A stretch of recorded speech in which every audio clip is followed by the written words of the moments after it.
Hello friends, welcome to my channel The Easy Gate. I am Rahul Gupta.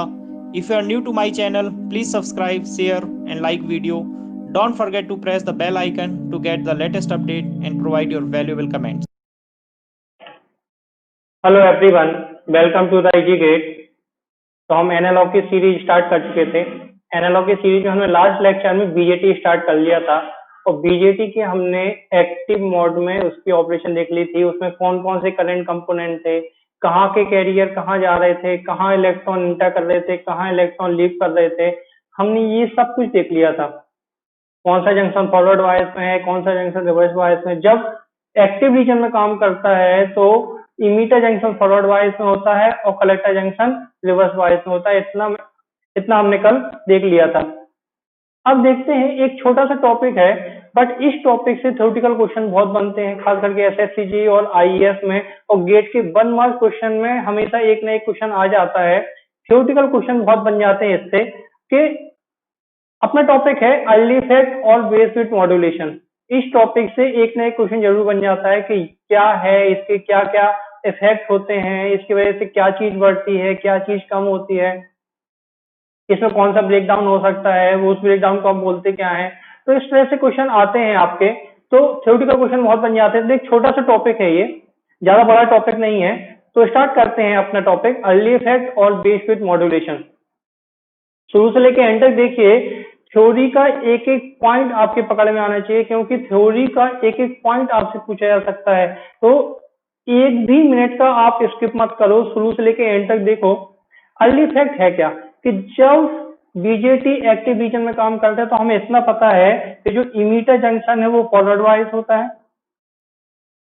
और जो collector junction है वो reverse wise होता है। This is emitter junction and this is collector junction.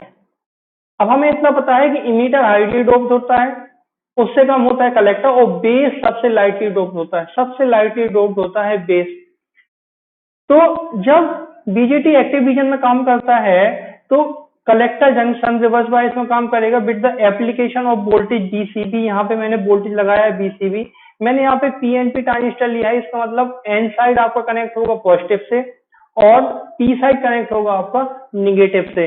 तो BCB क्या है, एक रिवर्स बायस वोल्टेज है जो कलेक्टर जंक्शन को रिवर्स बायस में करता है। अब होगा क्या, जैसे ही रिवर्स बायस वोल्टेज बीसीबी बढ़ाएंगे तो यहाँ की डिप्लीशन लेयर क्या होगी, इंक्रीज करेगी। जब भी रिवर्स बायस वोल्टेज बढ़ाते हैं, जंक्शन में हमने पढ़ा है पीएन जंक्शन में कि जैसे ही हम रिवर्स बायस वोल्टेज बढ़ाते हैं तो जंक्शन की डिप्लीशन लेयर क्या होती है, इंक्रीज करती है। बट डिप्लीशन लेयर इंक्रीज तो करती है, बट किस साइड ज्यादा पेनिट्रेट होती है, किस साइड ज्यादा इंक्रीज करती है, जहां लाइटली डोप रीजन होता है। ये मैं थोड़ा सा एग्जांपल यहां से बता देता हूं, एक पीएन जंक्शन बना के बता देता हूं कि कैसे लाइटली डोप रीजन में डिप्लीशन लेयर ज्यादा पेनिट्रेट करती है। मान लेते हैं ये एक पीएन जंक्शन है, दिस इज पीएन जंक्शन, और ये मान लेते हैं कि ये हाईली डोप्ड है। जो एन साइड है वो हाईली डोप्ड है और जो पी साइड है वो लाइटली डोप्ड है कंपेयर टू एन साइड। अब होगा क्या कि डिप्लीशन लेयर बनती है because of diffusion, because of recombination. जब यहाँ पे रिकॉम्बिनेशन होते हैं तब यहाँ पे डिप्लीशन लेयर बनती है। तो मैं एक जस्ट एक न्यूमेरिकल वैल्यू लेता हूं कि यहाँ के 10 होल इस साइड गए और यहाँ के 10 इलेक्ट्रॉन इस साइड गए, तब जाके डिप्लीशन लेयर बनी। अब देखेंगे कि क्योंकि डिफ्यूजन जब होगा, जब आपका रिकॉम्बिनेशन होगा तो बराबर number, equal number of electron and hole disappear होते हैं। अगर 10 होल यहां से जा रहे हैं तो 10 इलेक्ट्रॉन आपके इस साइड से जाएंगे। तो आपको ये चीज क्लियर होनी चाहिए। अब हम आते हैं कि लाइटली डोप्ड और हाईली डोप्ड पर। अगर ये लाइटली डोप्ड है, इसका मतलब इसको हम रिप्रेजेंट करेंगे एन ए पर सेंटीमीटर क्यूब से, और इस साइड को हम रिप्रेजेंट कर दिए एन ए पर सेंटीमीटर क्यूब से, और इस साइड हमने रिप्रेजेंट कर दिया एन डी पर सेंटीमीटर क्यूब से। और हमें इतना पता है, हमने बोल दिया है एन ए की वैल्यू एन डी से बहुत बहुत कम है। इसका मतलब जो 10 होल्स हैं तो वो कितना एरिया या फिर कितना वॉल्यूम कवर करेंगे। सिमिलरली 10 इलेक्ट्रॉन है, वो कितना एरिया या फिर कितना वॉल्यूम कवर करेंगे। तो हमें इतना पता है कि जो एन ए है, एन ए होल्स कितना एरिया कवर कर रहे हैं या फिर कितना वॉल्यूम कवर कर रहे हैं, 1 सेंटीमीटर क्यूब का।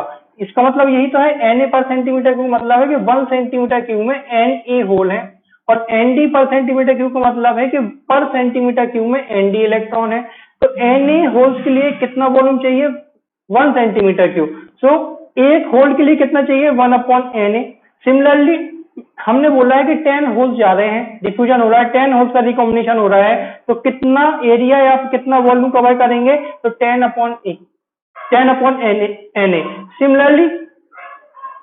सिमिलरली 10 इलेक्ट्रॉन कितना वॉल्यूम कवर करेंगे? तो वो करेंगे 10/Nd। हमें इतना पता है कि एनडी की वैल्यू है वो Na से बहुत बहुत ज्यादा है। अगर Nd ग्रेटर देन Na तो शायद 10/Nd लेस देन होगा 10/Na। इसका मतलब ये हो जाएगा कि जो पी साइड का जो एरिया है या फिर वॉल्यूम है वो एन साइड से क्या होगा? बहुत ज्यादा होगा। तो हमेशा आपको याद रखना है, या फिर एक फॉर्मूला होता है Wn into ND equal to W P into Na। ये फॉर्मूला आपको याद रखना है, ये फॉर्मूला आपको याद रखना है। इससे आपको क्लियर हो जाएगा कि जहां लाइटली डोप्ड रीजन होगा डिप्लीशन लेयर वहां ज्यादा पेनिट्रेट करेगी। तो यहाँ पे हो क्या रहा है कि अगर मैं बेस और कलेक्टर को देखूं तो बेस लाइटली डोप्ड रीजन है। लाइटली डोप्ड रीजन होने की वजह से जो डिप्लीशन लेयर पेनिट्रेट करेगी वो किस साइड ज्यादा जाएगी? बेस की तरफ ज्यादा जाएगी। अगर बेस की तरफ इंक्रीज करती है तो मैं देखो इसको ग्रीन पेन से बनाता हूं, इस साइड थोड़ा सा कम पेनिट्रेट करेगी और इस साइड थोड़ा सा ज्यादा पेनिट्रेट करेगी, लाइक दिस। तो हो क्या रहा है? जो बेस की इफेक्टिव बेस रेट है, इफेक्टिव का मतलब है कि जिस रीजन में रिकॉम्बिनेशन हो रहा था, इमीटर से लेके आपके बेस की तरफ होल जा रहे थे, कैरियर जा रहे थे और बेस में रिकॉम्बिनेशन हो रहा था, इतना हमने पिछली क्लास में देखा था। तो जितने एरिया में इनका रिकॉम्बिनेशन हो रहा है वो इफेक्टिव बेस विड्थ क्या हो रही है? वो इफेक्टिव बेस विड्थ कम होती जा रही है। तो देखो मैंने डेफिनेशन क्या लिखी है अर्ली इफेक्ट की। When reverse bias voltage increases the depletion layer of collector junction increases as depletion layer penetrate more into the lightly doped region, hence the effective base weight decreases. This is called early effect or base weight modulation. तो इसी effect को हम क्या कहेंगे? इसी process को हम क्या कहेंगे?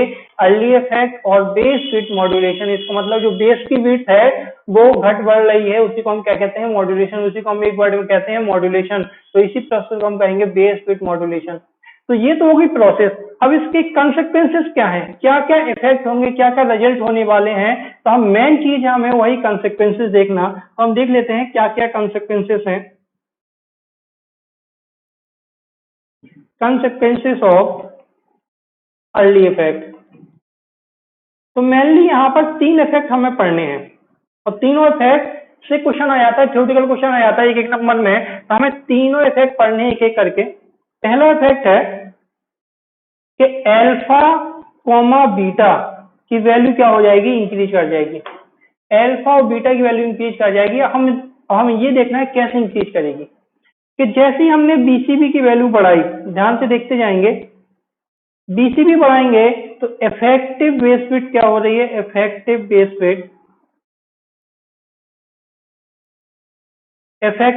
विड्थ की वैल्यू कम होती जा रही है।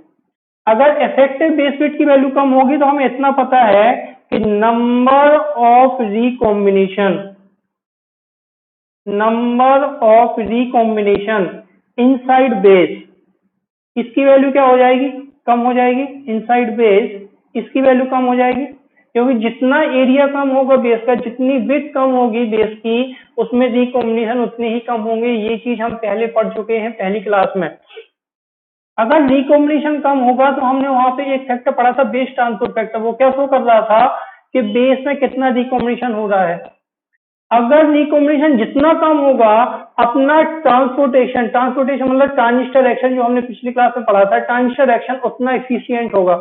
इसको मतलब इमीटर से लेके कलेक्टर तक कैरियर ज्यादा इफिशियंटली ट्रांसफर हो पाएंगे अगर रिकॉम्बिनेशन कम है। तो मैं यहाँ पे क्या लिखूंगा? Transportation of career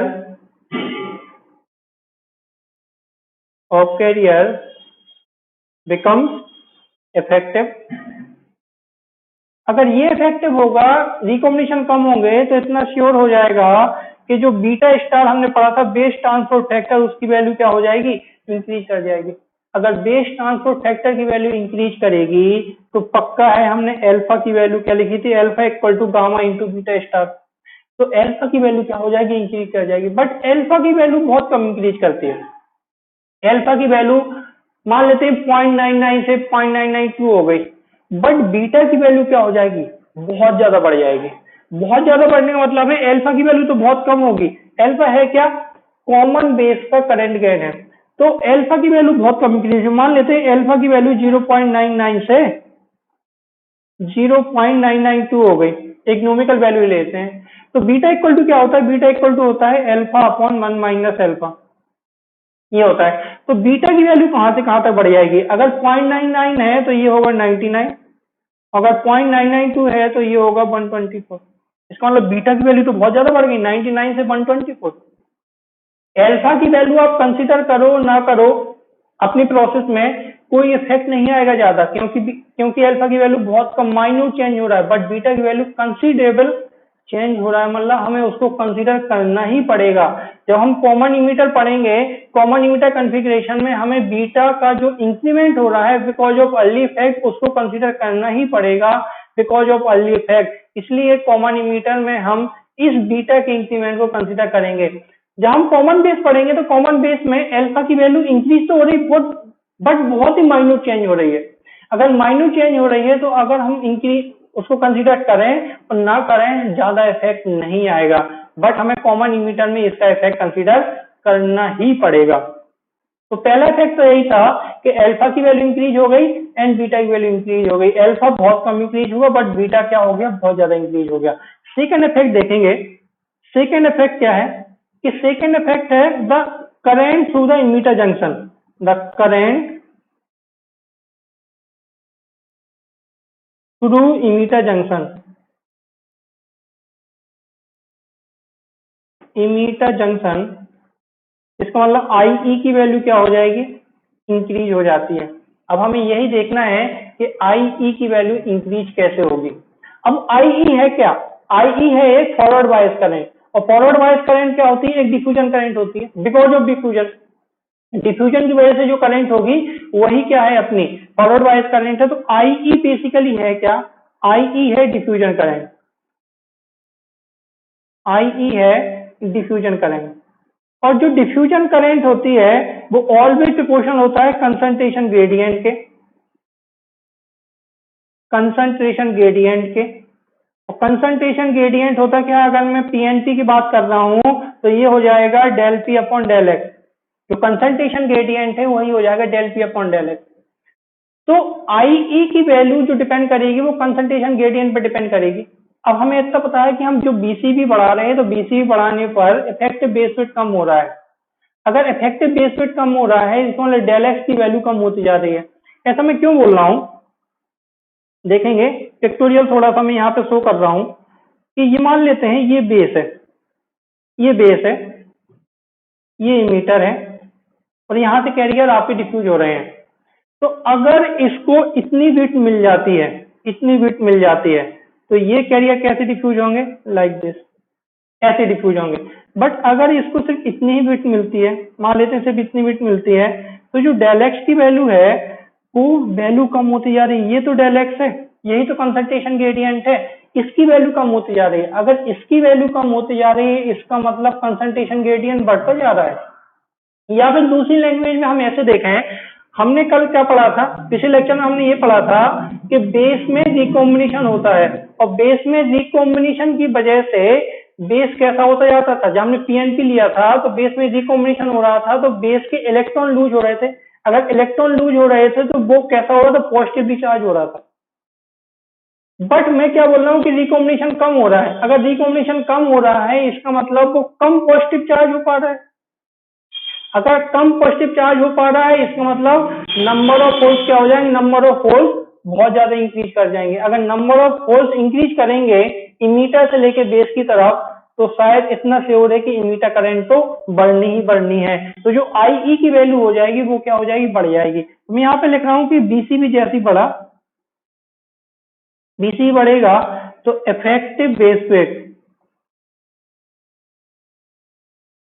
effective base width क्या हो रही है, डिक्रीज कर रही है। इसका मतलब जो डेल एक्स की वैल्यू है वो डिक्रीज कर रही है। अगर डेल एक्स की वैल्यू डिक्रीज करेगी तो del P upon del x की वैल्यू क्या हो जाएगी, इंक्रीज कर जाएगी। अगर ये चीज इंक्रीज कर जाएगी तो इतना श्योर है आई ई की वैल्यू इंक्रीज कर जाएगी। तो ये चीज आपको ध्यान रखना है। सेकंड इफेक्ट क्या है कि अर्ली इफेक्ट की वजह से अगर आप बीसीबी बढ़ा रहे हो तो इमीटर जंक्शन पे करंट की वैल्यू बढ़ रही है। आई होप ये कॉन्सेप्ट आपको क्लियर होना चाहिए। तो हो क्या रहा है कि हम कलेक्टर जंक्शन में वोल्टेज बढ़ा रहे हैं, वोल्टेज हम कहाँ पे बढ़ा रहे हैं, कलेक्टर जंक्शन पे, बट करंट कहाँ बढ़ रही है, इमीटर जंक्शन पे। मतलब एक जंक्शन का इफेक्ट दूसरे जंक्शन पे आ रहा है। हम वोल्टेज तो बढ़ा रहे हैं कलेक्टर जंक्शन पे, बीसीबी बढ़ा रहे हैं, बट करंट कहाँ बढ़ रही है, इमीटर जंक्शन पे, आई की वैल्यू। इसका मतलब जो जीसी एंड जेई है ये दोनों क्या कहलाते हैं, इंटरएक्टिव जंक्शन। इंटरएक्टिव जंक्शन की एक का इफेक्ट दूसरे जंक्शन पर हो रहा है, इसलिए हम उसको क्या बोलेंगे, इंटरएक्टिव जंक्शन बोलेंगे।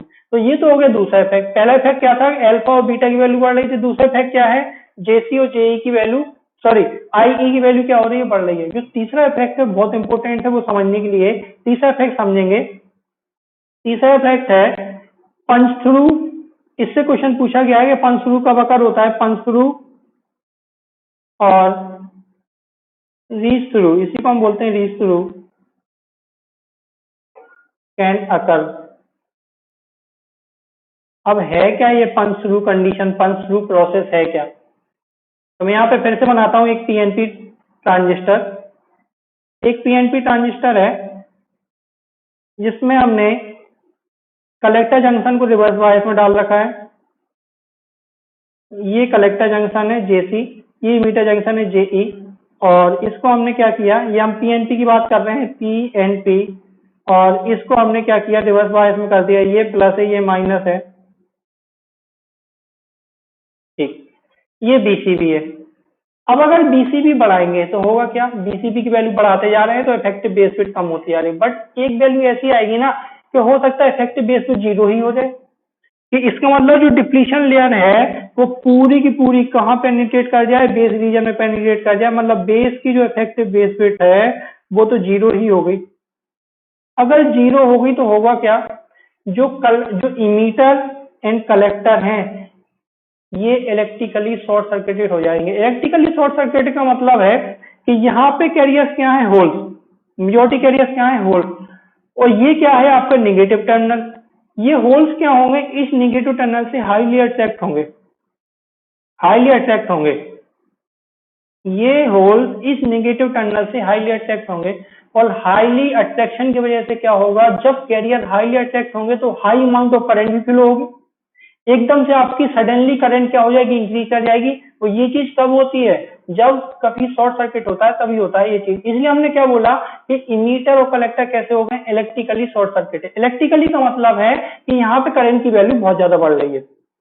तो जैसे ही यहाँ पे करंट की वैल्यू बहुत ज्यादा बढ़ेगी तो हो सकता है इस करंट की वजह से आपका डिवाइस डैमेज हो जाए, आपका बीजेटी डैमेज हो जाए। और इसी प्रोसेस को हम क्या बोलेंगे, पंच थ्रू कंडीशन और रीच थ्रू कंडीशन। तो पंच थ्रू कंडीशन क्या है कि जब इफेक्टिव बेस विड्थ 0 हो जाती है तो इमीटर और कलेक्टर कैसे हो जाएंगे, इलेक्ट्रिकली शॉर्ट सर्किटेड, और एक high amount of current flow होगी। और एक हाई अमाउंट ऑफ करंट की वजह से हो सकता है कि बीजेटी डिवाइस आपका डैमेज हो जाए। इसी प्रोसेस को हम क्या बोलेंगे, पंच थ्रू और रीच थ्रू कंडीशन। तो अपने पास 3 इफेक्ट आ गए हैं। पहला कंसेक्वेंस था कि अल्फा और बीटा की वैल्यू इंक्रीज कर रही थी। सेकेंड था कि आईई की वैल्यू इंक्रीज कर रही थी। और तीसरा क्या है कि पंच थ्रू और रीच थ्रू अकर हो सकते हैं। तो बेसिकली जो बीजेटी डैमेज हो सकता है वो 3 तरीके से हो सकता है। उसके डैमेज होने के 3 तरीके हैं, तीन वे हैं। एक तो मैंने आपको बता दिया पंच थ्रू, दूसरा हम डिस्कस करेंगे आगे थर्मल रनअवे। थर्मल रनअवे की वजह से भी वो डैमेज हो सकता है। और तीसरा होता है ब्रेकडाउन, जो हम ब्रेकडाउन पढ़ते हैं तो ब्रेकडाउन की वजह से भी डैमेज हो सकता है। तो जब हम इसकी कॉन्फ़िगरेशन पढ़ेंगे, कॉमन बेस और कॉमन मीटर, तो वहां पे मैं बताऊंगा कि इसमें कौन कौन से ब्रेकडाउन हो सकते हैं। एक होता है बीबीसीईओ और एक होता है बीबीसीबीओ। जैसे हमने पढ़ा था आईसीईओ और आईसीबीओ, ऐसे आपके ब्रेकडाउन भी 2 होते हैं। बीबीसीईओ यहाँ पे लिख देता हूँ, इस पे थोड़ा सा सर्च करना, अदरवाइज मैं जब कॉन्फ़िगरेशन पढ़ाऊंगा तब मैं आपको बताऊंगा बीबीसीईओ एंड बीबीसीबीओ। ये दो ब्रेकडाउन आपको पढ़ने को मिलेंगे और इनमें जो रिलेशन होता है वो कुछ ऐसा होता है, जो VBCEO होता है ये रिलेशन पूछा गया है वो VBCBO से कम होता है, ये ब्रेकडाउन वोल्टेज होता है। तो बीजेटी 3 तरीके से डैमेज हो सकता है, मैं तीनों तरीके लिखता हूँ। पहला तो हमने तरीका पढ़ ही लिया, पंच थ्रू।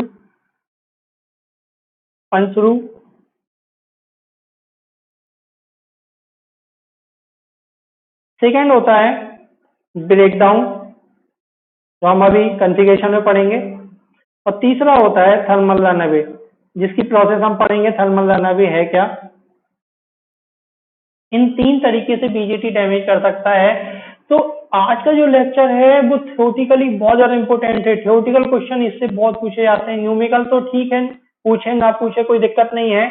बीजेटी में आपके ईडीसी में पूछ लेता है एक आध न्यूमेरिकल, बट थ्योरेटिकली इससे बहुत क्वेश्चन आते हैं। तो आपको पता होना चाहिए कि अर्ली इफेक्ट है क्या, पंच थ्रू है क्या, उसकी वजह से कौन कौन से कंसिक्वेंसेस हैं। तो आई होप आपको ये लेक्चर बहुत अच्छे से क्लियर हुआ होगा।